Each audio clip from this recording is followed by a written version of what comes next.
Aurélie Luneau, bonjour à tous.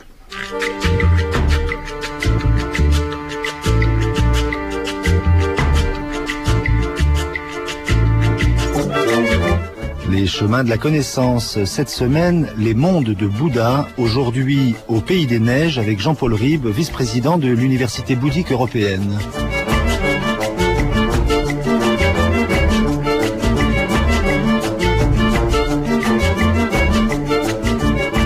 Alors qu'il entame en Inde un déclin irréversible jusqu'à sa quasi-disparition au XIe et XIIe siècle sous les coups des envahisseurs musulmans turcs et afghans, le bouddhisme est introduit au 7e siècle au Tibet, dont il devient la religion nationale. Un peu comme si ce pays, dernière étape de l'expansion du bouddhisme, avait retenu et contenu la puissance de l'élan qui avait d'abord dirigé sa progression vers l'ouest jusqu'au point de rencontre avec la civilisation hellénistique, notamment sous le règne du roi Ashoka. Jean-Paul Ribes. Oui, alors c'est un épisode de l'histoire du bouddhisme qui est extrêmement intéressant et qui est un peu occulté parce qu'on parle volontiers de la diffusion du bouddhisme d'abord vers le sud, vers l'île de Sri Lanka, et puis vers la grande Chine à travers la route de la soie, notamment. Route de la soie. Et puis on a tendance un peu à oublier que très tôt, juste un siècle peut-être après les enseignements du Bouddha, le bouddhisme est parti vers l'ouest. Et il est parti vers l'ouest à l'occasion d'un double mouvement. C'est d'une part la venue d'Alexandre en 331 avant Jésus-Christ qui vient jusqu'au Gange, et puis ensuite avec effectivement la venue au pouvoir de ce personnage extraordinaire qu'est l'empereur Ashoka, premier empereur bouddhiste, converti après avoir été un conquérant sanguinaire et qui d'un coup rompt avec cette politique de conquête et dit non, ce qu'il faut c'est faire le bien.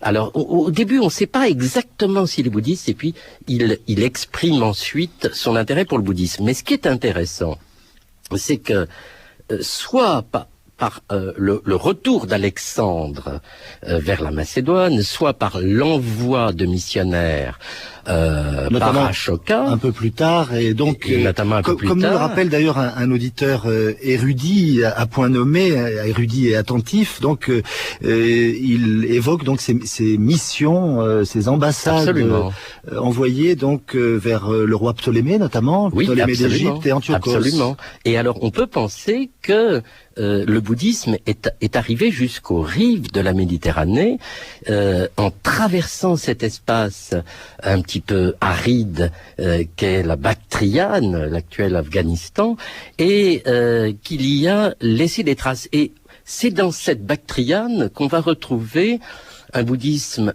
indo-grec, le bouddhisme du Gandhara, extrêmement riche, notamment du point de vue artistique, puisque c'est là qu'on va avoir les premières représentations physiques du Bouddha à travers une statuaire inspirée de la statuaire grecque et qui va représenter le Bouddha un peu comme Apollon, on pourrait dire. Et puis on va avoir des rois grecs, parlant grec, comme le fameux Ménandre au IIe siècle, et qui va être un roi grec bouddhiste.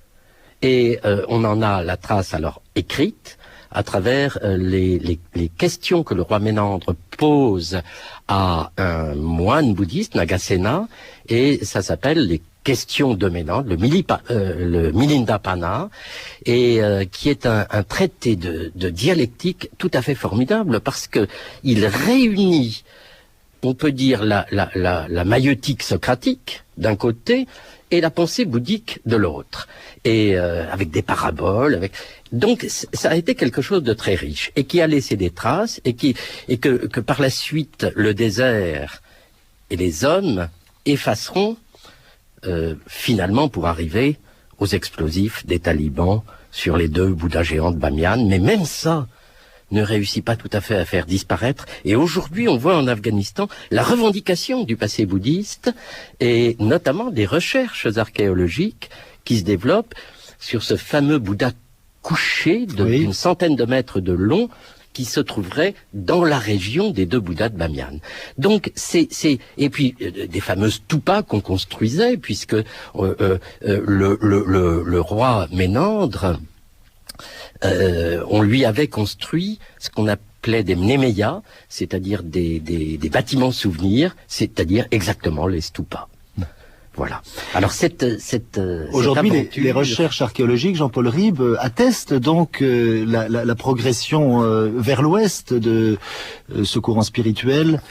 Absolument, mais jusqu'en Afghanistan. Ce qui serait intéressant, c'est que ça ne soit pas seulement les archéologues qui s'y intéressent, mais aussi les historiens, voire les philosophes, les historiens des religions, parce que dans cette rencontre entre la pensée hellénique et ensuite peut-être la pensée judéo-hellénique au bord de la Méditerranée, et d'un autre côté avec la pensée indienne, on peut se demander s'il n'y a pas des influences réciproques, et sans faire de folles hypothèses, s'il n'y a pas eu une influence réciproque du bouddhisme sur la naissance du christianisme et peut-être du christianisme sur la naissance de l'école mahayaniste. Ce sont il faut s'avancer très prudemment là-dedans, mais c'est une hypothèse intéressante et qui remet en course en quelque sorte l'Occident dans la grande histoire du bouddhisme. Alors, si vous le voulez bien, Jean-Paul Ribes, revenons au Tibet, oui. Voilà, qui n'est pas loin, qui n'est pas loin, et qui n'est pas un petit pays. Non. Un pays immense, grand comme la France, l'Italie, l'Allemagne réunis. Oui, on dit que le Tibet historique, le Tibet culturel, fait 5 fois la France, et je crois en plus qu'il ne faut pas seulement parler en termes de bouddhisme du Tibet, mais de l'ère tibéto-mongole, parce qu'il ne faut pas oublier ça. Et les Mongols, ensuite, d'ailleurs c'est amusant, pour revenir aussi à l'actualité, il y a un pays, le seul pays d'Europe qui se dit tout à fait bouddhiste, c'est la Kalmoukie, qui est une petite enclave bouddhiste au bord de la Caspienne, où le Dalai Lama était il y a une dizaine de jours, et qui sont des descendants de Mongols, et on voit des temples tibétains, on voit sur le drapeau kalmouk les signes du bouddhisme. Donc c'est cette aire géographique immense qui va de la Mongolie jusqu'à l'Himalaya, qui va recevoir le bouddhisme à partir effectivement du 7e siècle. On ne sait pas très bien les premiers pas du bouddhisme au Tibet. C'est sous l'empereur Songtsen Gempo, ça on le sait. On sait que c'est aussi passé par 2 femmes, ses 2 épouses, la népalaise Brikuti, qui viendra du Népal avec une statue du Bouddha Akshobhya et qui sera pour laquelle on construira le premier grand temple qui est aujourd'hui le temple cathédral de Lhasa, le Jokang, et de son épouse chinoise Wang Shen, qui de son côté apportera une autre statue qui sera déposée au Ramoche, un autre grand temple ravagé par la révolution culturelle à Lhasa. On considère, Jean-Paul Ribes, que le bouddhisme introduit donc au 7e siècle au Tibet est très proche de sa pureté primitive, mais il va subir, disons, au cours de cette acculturation, une grande réforme. Alors, il y a beaucoup de choses dans l'arrivée. C'est un bouddhisme très complet. C'est un bouddhisme qui se veut complet, à la fois proche des origines et en grande réforme. Et qui se veut non destructeur, même s'il est en opposition. On sait que le grand introducteur, le grand maître qui a introduit le bouddhisme au Tibet, qui est Padmasambhava, sous le roi Trisong Detsen, après le premier empereur, qui est le grand empereur Trisong Detsen, qui fait venir Padmasambhava du Cachemire, et on sait que il va se colter pas mal avec la religion d'origine, qui est le Bön, mais il ne va pas la détruire. Il va lui emprunter un certain nombre de choses, notamment, par exemple, encore dans le bouddhisme tibétain aujourd'hui, on considère qu'il y a des divinités du ciel, les La, qu'il y a des divinités chtoniennes, les Loups, et qu'il y a des divinités intermédiaires des montagnes, les Nien, et ça a été admis, pris dans le bouddhisme. Mais le bouddhisme qui arrive au Tibet est un bouddhisme très pur, effectivement, et qui se veut comme une fusée à 3 étages, avec une base, un bouddhisme fondamental, qui est ce que l'on appelle sans polémique le petit véhicule, mais qu'il vaut mieux appeler bouddhisme ancien, du fondement, bouddhisme ancien, oui, dont on gardera les sutras, les textes, le Tripitaka, la règle monacale, Vinaya, très important, et les principes éthiques, l'Abhidharma, et on va beaucoup insister sur la nécessité de cette étude du bouddhisme fondamental. Mais on lui ajoute la conduite du Mahayana, c'est-à-dire la conduite du bodhisattva, qui va au secours d'autrui, qui ne se contente pas, pourrait-on dire, de rechercher son propre nirvana ou sa propre illumination, mais qui va poser comme principe que le salut ne peut être que collectif, et qui va lui-même, avec l'idéal du bodhisattva, retarder sa propre accession au nirvana pour pouvoir y entraîner tous les êtres sensibles, pas seulement les humains, tous les êtres sensibles. C'est peut-être ce qui fait, Jean-Paul Ribe, de cette religion tibétaine une religion très populaire. Sans doute, mais ce qui en fera aussi une religion très populaire, c'est le troisième aspect, le Vajrayana, oui, c'est-à-dire la voie du diamant, véhicule de diamant, qui propose aux pratiquants l'illumination dans cette vie même, la possibilité d'une sorte de TGV, de véhicule extrêmement rapide vers l'illumination. L'illumination subite ? Dans ce monde, non pas subite, parce qu'elle est le fruit de multiples pratiques, mais la possibilité... C'est plutôt les Japonais qui parlent d'illumination subite. Ou les Chinois. Et les Chinois aussi. Le Chan et le Zen. Et il y aura d'ailleurs une controverse en 796, le fameux concile de Lhasa, dans lequel les Tibétains ne choisiront pas le subitisme, mais préféreront le gradualisme, qui montre que l'éveil se gagne par un travail, par un effort, par des pratiques. Et ces pratiques, au Tibet, seront des pratiques, prononçons le mot alors, tantristes. Alors, les tantras. Alors le tantrisme est sans doute une des choses les plus galvaudées, les plus mises comme ça à toutes les sauces, notamment par la référence à la sexualité, etc. Tout ça est évidemment extrêmement contestable. Les tantras, qu'est-ce que c'est ? Les tantras, c'est des textes, hein.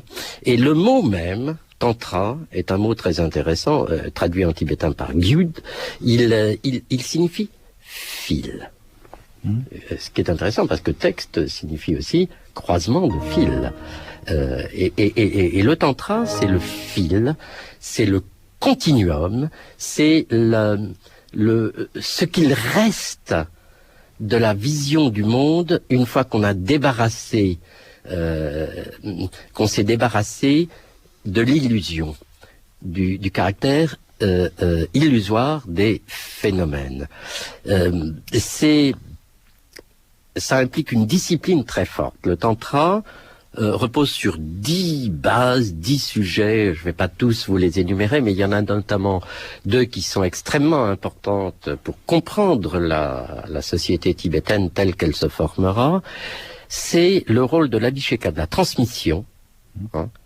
C'est-à-dire, on ne peut pas arriver à l'illumination par la voie tantrique si on n'a pas reçu directement d'un maître qualifié les éléments qui permettent de poursuivre le chemin. Donc la place du maître est le deuxième point est ce qu'on appelle le lien de Samaya, c'est-à-dire le lien qui rapproche le disciple du maître. Le disciple, pendant sa pratique tantrique, voit son maître sous les traits du Bouddha. Jean-Paul Ribe, les tantras, en somme, ce sont des exégèses et des commentaires de textes sacrés, qui forment eux-mêmes un corpus sacré. C'est plus que ça. C'est pas du peut pas et qui servent à la méditation. Exactement. On peut dire que les tantras sont une suite de méthodes, de visions, d'éléments guides de la méditation, et ils sont aussi l'exposé de la manière dont le pratiquant va s'identifier à la divinité, à la déité dont il fait la pratique, et en quelque sorte transcender cette dualité humaine entre les actes qu'il faut faire et ne pas faire, et utiliser ce qu'on appelle les moyens habiles, c'est-à-dire des méthodes qui peuvent quelquefois nous surprendre par leur côté paradoxal ou contradictoire, mais qui, quand elles sont pratiquées par quelqu'un qui a acquis justement déjà la connaissance du dharma, la pratique de la compassion et de l'éthique, deviennent des moyens d'illumination. On entend ces chants tantriques caractéristiques de la tradition tibétaine, Jean-Paul Ribes, et profitons-en pour écouter justement l'un des grands mystiques de cette tradition, Milarepa, personnage du XIe siècle, l'ascète qui incarne le Bouddha tibétain. Absolument. Je suis le tigre des yogis. Je perfectionne les 3 agilités de la bodhisattva et possède le sourire où s'unissent méthode et sagesse.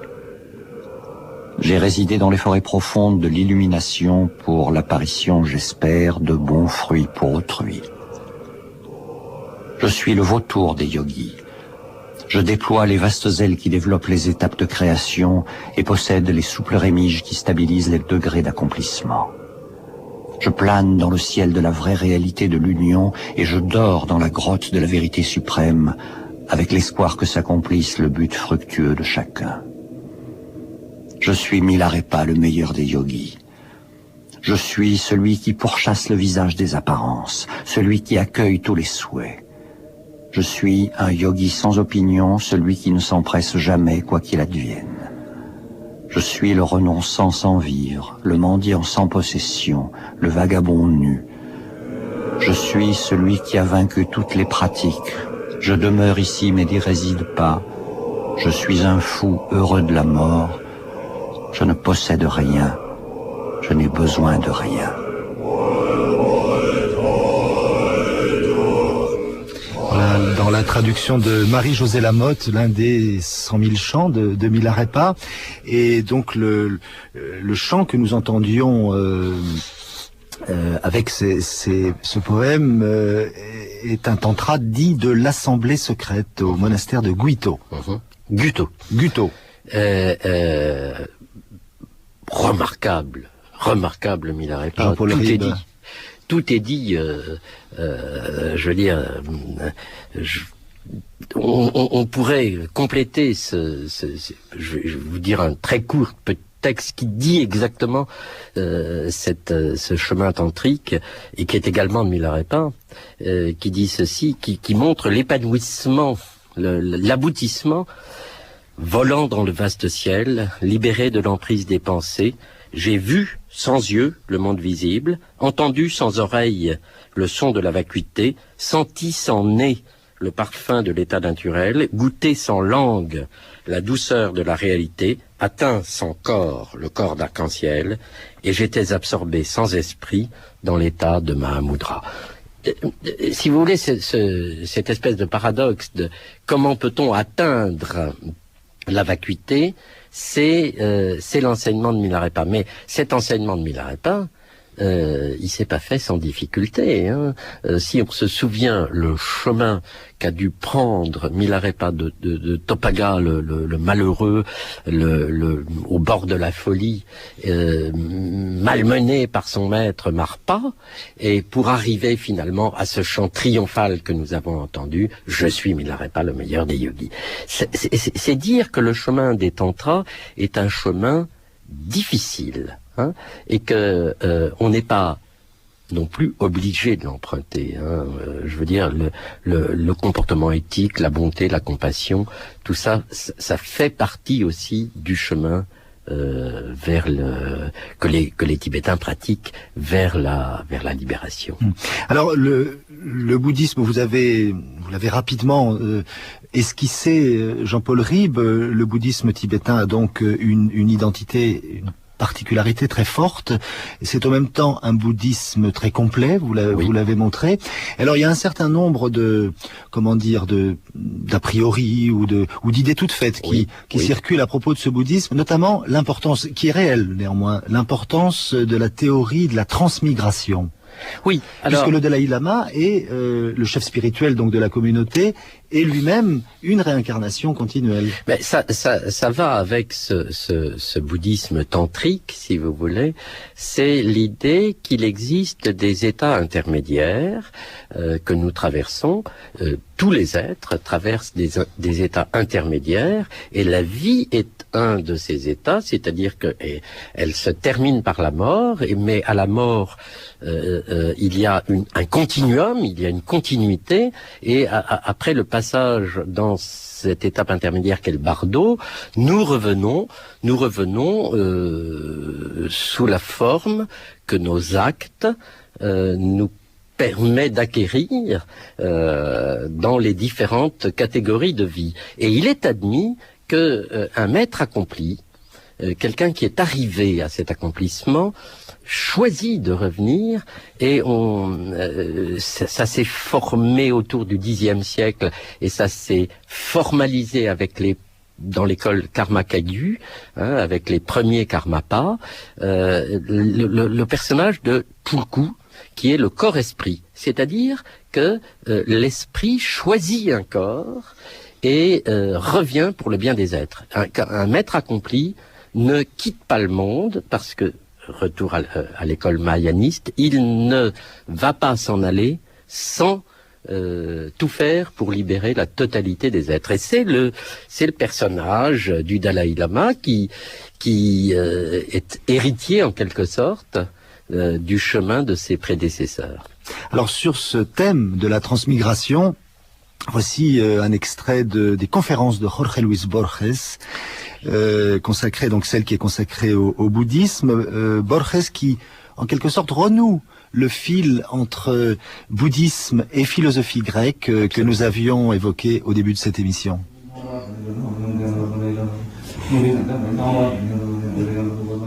Un bouddhiste peut professer n'importe quelle religion pourvu qu'il suive la loi. L'important, c'est le salut et les 4 nobles vérités, la souffrance, la cause de la souffrance, la destruction de la souffrance et le moyen pour parvenir à la destruction de la souffrance. Après quoi on trouve le nirvana. Peu importe dans quel ordre se présentent les vérités, on a dit qu'elles correspondaient à une vieille tradition médicale ayant pour objet la maladie, son diagnostic, son traitement et sa guérison. La guérison, en l'occurrence, c'est le nirvana. Nous en arrivons au point difficile, à ce que nos esprits occidentaux ont tendance à rejeter. La transmigration, qui, pour nous, est un concept avant tout poétique. Ce qui transmigre, ce n'est pas l'âme, car le bouddhisme nie son existence, mais le karma, qui est une sorte d'organisme mental qui transmigre un nombre infini de fois. En Occident, cette idée a été formulée par divers penseurs, surtout par Pythagore. Il y a chez Empédocle d'Agrigente un passage où il rappelle ses vies antérieures. J'ai été une jeune fille, j'ai été un arbuste, j'ai été un cerf et j'ai été un poisson muet qui surgit de la mer. César attribue cette doctrine aux druides. Le poète celte Taliesin dit qu'il n'y a pas une forme dans l'univers qui n'ait été la sienne. J'ai été un chef dans la bataille, j'ai été une épée dans la main, j'ai été un pont qui enjambe 60 fleuves, j'ai été pris par sortilège dans l'écume de l'eau, j'ai été une étoile, j'ai été une lumière, j'ai été au début un livre. Un poème de Rubén Dario, peut-être le plus beau qu'il ait écrit, commence ainsi.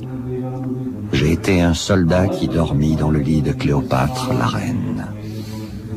La transmigration a été l'un des grands thèmes de la littérature. Nous la trouvons également chez les mystiques. Voilà ce texte intéressant de Jorge Luis Borges. Et nous entendions Jean-Paul Ribes derrière ce texte, donc les chants sacrés du lama, enregistrés donc au principal monastère tibétain en Inde, qui se trouve être le siège du Dalai Lama, le monastère de Dharamshala. C'est le grand monastère dit personnel du Dalai Lama, c'est-à-dire celui dont il est en même temps l'abbé, parce que ce qu'il faut savoir, c'est que le chef de l'école Gelugpa n'est pas le Dalai Lama, mais l'abbé du monastère de Ganden, qui est un autre monastère, mais le Dalai Lama est le maître d'un monastère qui s'appelle Namgyal Monastery, qui se trouve à Dharamsala, oui, effectivement. Alors le bouddhisme tibétain, on peut pas l'ignorer évidemment, ni le passer sous silence. Est aujourd'hui le fer de lance de la résistance à l'occupation chinoise. Il est, je dirais, le cœur c'est pas.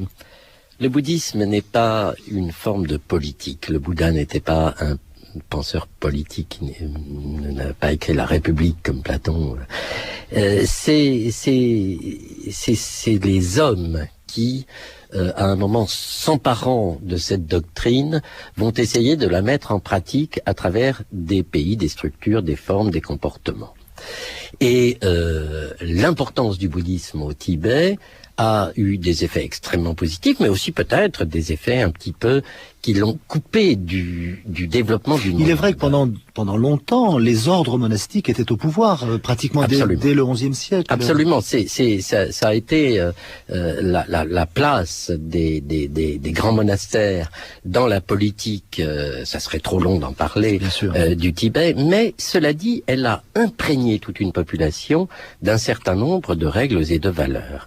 Lorsque la Chine est arrivée en 1950 prétendant libérer le Tibet de l'obscurantisme, elle a cherché à éradiquer, comme l'ont fait autrefois d'autres courants, à éradiquer le bouddhisme du Tibet. Elle n'y a pas réussi. Elle n'y a pas réussi, mais elle continue. Encore aujourd'hui, on essaye de séparer. Je parlais tout à l'heure du lien de Samaya qui unit le disciple à son maître. Eh bien, on a essayé de faire que les moines tibétains dénoncent le Dalai Lama, ce qui est impossible, ce qui est l'équivalent d'un suicide spirituel. Et le Dalai Lama a dit « Allez-y, je sais que réellement vous ne me dénoncerez pas, faites-le, protégez vos vies. » Et ce personnage du Dalai Lama parti vers l'Occident pour se réfugier, pour sauver sa vie, et à la demande de ses proches, est aujourd'hui effectivement le symbole d'une résistance. Mais cette résistance, ce qui est très important, c'est qu'elle a pour but la réconciliation. Il ne cesse de faire des appels aux frères chinois pour que, au-delà des dogmes, il y ait une possibilité de renouer ce lien historique qui a été celui du Tibet et de la Chine et qui s'est développé d'une façon globalement harmonieuse, avec des hauts et des bas, mais pendant 1000 ans d'histoire. Et l'un des points sur lesquels le Dalai Lama demande à la Chine de faire ce geste serait de l'autoriser à faire ce que ses prédécesseurs ont fait, qui est un pèlerinage au lieu sacré du bouddhisme en Chine. Et ça, c'est très important, parce que l'Occident, quelquefois, n'a pas les éléments pour décrypter ce que ça veut dire. Le Dalai Lama est l'incarnation du principe de compassion de Chenrezig Avalokiteshvara. Et historiquement, l'empereur de Chine est Manjushri, c'est-à-dire le bodhisattva Wenshu, le bodhisattva de la sagesse. Et le bodhisattva de la sagesse réside dans une montagne qui se trouve au Shaanxi, qui s'appelle le Wutaishan, la montagne des 5 pics. Et le Dalai Lama propose et demande de pouvoir se rendre là pour rencontrer son homologue, qui est à la fois un bodhisattva de la sagesse et à la fois le représentant de l'empereur du pouvoir chinois. Et la rencontre entre les deux serait sans doute le sceau d'une possible réconciliation. Maintenant, la parole est à la Chine. Merci Jean-Paul Ribes. Je rappelle que vous êtes vice-président de l'Université bouddhique européenne et que vous avez publié Karmapa, dont nous avons parlé d'ailleurs chez Fayard. Texte lu par Michel Derville, c'était Au pays des neiges, 4e volet de cette série consacrée au monde de Bouddha que nous retrouverons demain avec Philippe Cornu et Paul Magnien.